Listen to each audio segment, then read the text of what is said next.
named this ship Odyssey of the Seas. May God bless her and all who sail on her.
Front of the house. We're going to go back of the house, starting up on the navigational bridge. Here's an overview of what that looks like. We have the cockpit in the front, we have the safety command center back in the middle, and the bridge wings where we do the undocking and docking of the ship. We have, of course, state-of-the-art navigational equipment, but at sea there's always someone manning binoculars, doing what we call lookout. In and out of ports, we also have the helmman. You see the helmsman is steering the ship in and out of the port. View of some of the equipment there. We see the electronic chart, some of the displays down in the cockpit. So view of the cockpit itself. We're actually sailing out of Aruba last season. And the manner that we normally have then in and out of port. A lot of buttons, a lot of stuff up there. I don't know what it all is. It's all required. I can feel that. We also have infrared camera to be used during search and rescue operations. We have a radio station to be used in case our satellites won't work. Our bridge officers are also licensed radio officers here operating in the Safety Command Center. There's an area that we can isolate from the rest of the ship to deal with any onboard emergency and doesn't affect the navigation. 7,000 horsepower. So that's what it looks like underwater when they are being turned around and pushing the ship in any direction we would like.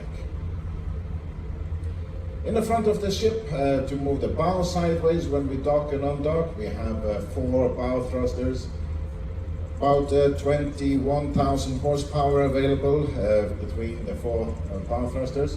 Of course, at sea they are not running.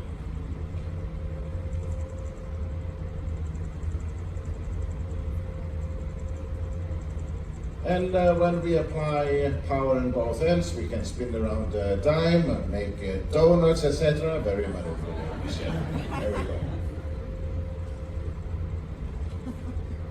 And to make sure that we have a comfortable ride, ladies and gentlemen, we are also, of course, equipped with stabilizers. These are fins that extend from the ship hull about 6-7 meters, 20-21 feet.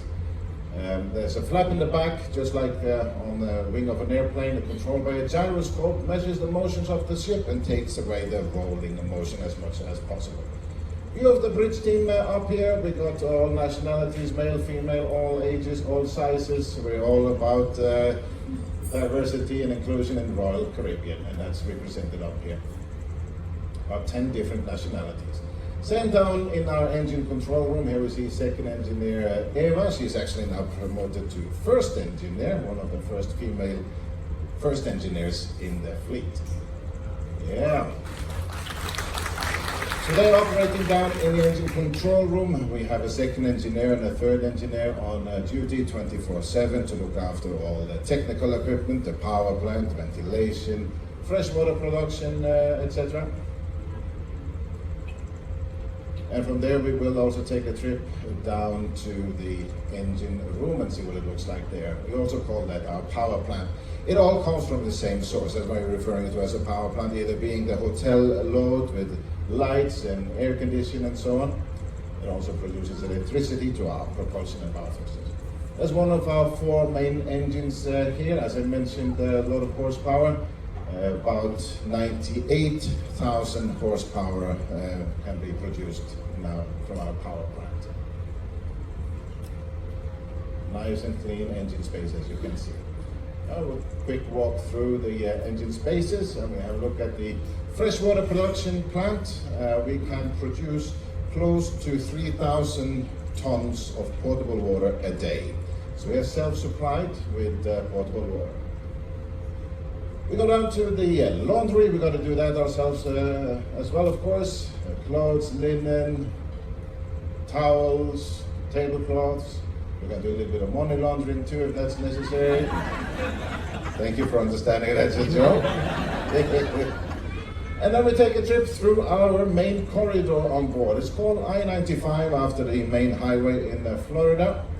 There we have our offices, our stores, moving their luggage, crew accommodation, crew mess, and it looks like the cameraman is following the blonde here. Let's see where this is going to end up. Oh, there. All right.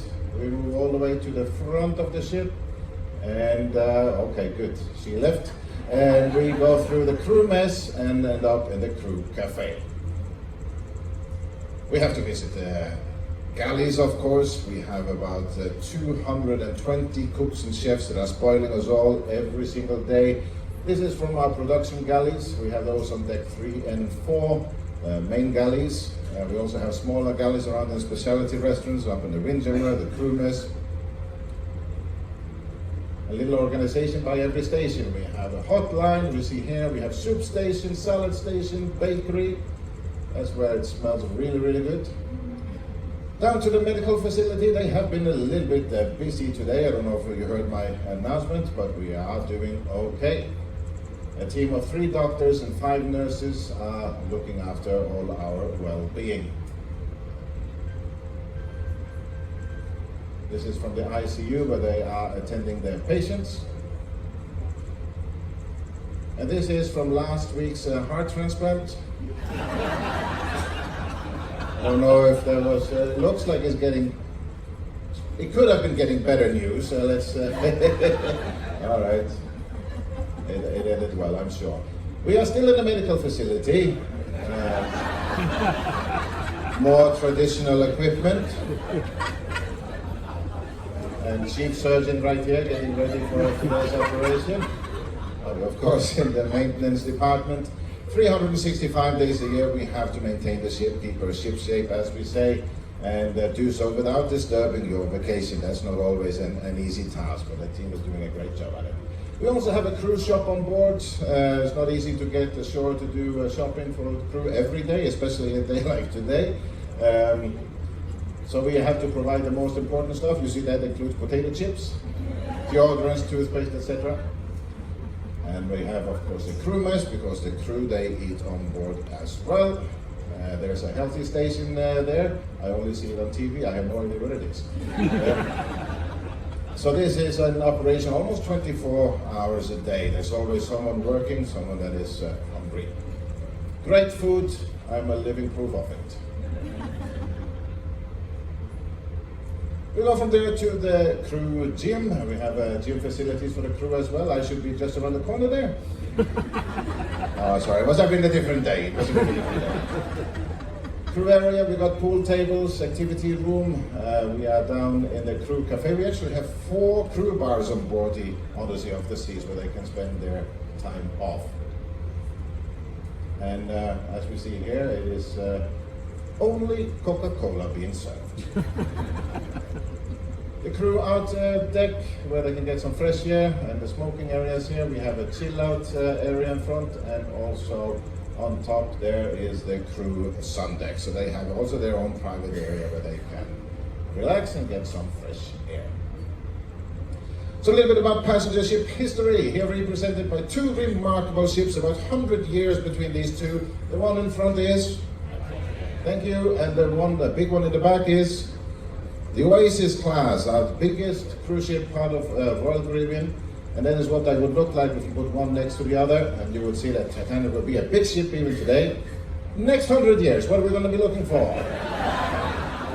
The Enterprise of the Seas. Who knows? Who knows? I won't be around to see that, but who knows what the future will bring. A little bit about our company history with the first ship in 1970, the Song of Norway, and the different classes that we have. Sovereign class that came in the 80s, Vision class, Radiance class, Voyager class, Freedom class, Quantum class that we are part of, and the Oasis class, and next year coming the Icon class, with the Icon of the Seas. A sail set from the 1970s with the finest staterooms that you could find at sea back then. Very fancy indeed. And that is my room, by the way.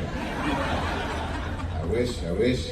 That is the Royal Loft Suite on board the Oasis class, very similar to our own Royal Loft Suite. As you see, it comes with a piano. If you can afford a suite, you can bring your own piano player. You don't have to know how to play it. Anyway, that is the finest way to be cruising nowadays. That was my little presentation, ladies and gentlemen. Thank you. I hope you enjoyed that.